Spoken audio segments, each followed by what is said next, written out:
మేషరాశి వారికి ఈ వారం సాధారణమైనటువంటి గ్రహస్థితి గోచరిస్తూ ఉన్నది. ప్రత్యేకించి ఈ రాశి వారికి అష్టమ స్థానమందు రవి కుజులు ఈ రెండు గ్రహాలు కూడా కేంద్రీకృతం అవుతూ ఉండడం, అర్ధాష్టమ స్థానమందు గురుడు ఉండడం, ఏలినాటి శని యొక్క ప్రభావం, అందులో ఈ వారం చివరి నుండి శని వక్రగతిని వదిలిపెట్టి నేరుగా ప్రయాణం చేస్తూ ఉండడం లాంటి అంశాలు ఎక్కువ ప్రభావితం అవుతాయి.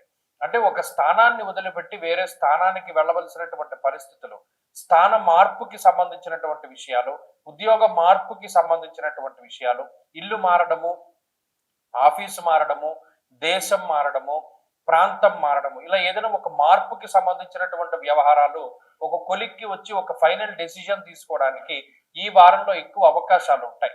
అలాగే అష్టమంలో ఉన్నటువంటి రవిగ్రహం కుజగ్రహం ఎక్కువ ప్రయాణాలు చేసేటువంటి విధంగాను, లేదా ఎక్కువ శారీరక శ్రమను కలిగించేటువంటి విధంగాను ప్రోత్సహిస్తూ ఉంటారు. ముఖ్యంగా దేహార్తి చిత్త సంతాప కాలాతిక్రమ భోజనం అన్నది శాస్త్రం. అంటే ఈ రకమైనటువంటి గ్రహస్థితి కాలాన్ని అతిక్రమించి భోజనం చేసేలా చేస్తుంది.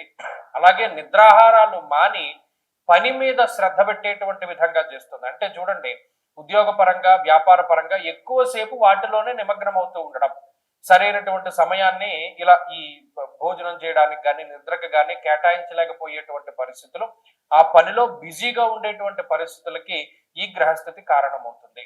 అంతేగాక ఈ కుటుంబ సంబంధమైనటువంటి వ్యవహారాలు ఏవైతే ఉన్నాయో, అంటే కుటుంబ సభ్యులతోటి కలిసిమెలిసి ఉంటూ ఉండడము, లేదా శుభ కార్యక్రమాల్లో పాల్గొంటూ ఉండడము, లేదా కుటుంబ సభ్యుల్ని కలవలసి వచ్చినప్పుడు వారితో ఏదైనా ముఖ్యమైనటువంటి మాట్లాడేటువంటి సందర్భాలు అవి వచ్చినప్పుడు అటు మీరు ఏదో ఒక నిర్ణయం తీసుకోలేకపోతారు, వారికి కరాగండిగా ఒక విషయం చెప్పలేకపోతారు, అలాగే మీ మనసులో ఉండేటువంటి దాన్ని చేయలేకపోతారు. ఈ రకమైనటువంటి సందిగ్ధత, ఒక అసంతృప్తి అనేటువంటిది కుటుంబ విధానంలో మేషరాశి వారికి కనబడుతూ ఉంటుంది. అలాగే ఆరోగ్యపరమైనటువంటి విషయాలు కొద్దిగా బాధిస్తూ ఉంటాయి. అలాగే శారీరక శ్రమ అలసట అనేటువంటిది ఈ వారంలో అధికంగా ఉంటాయి మేషరాశి వారికి.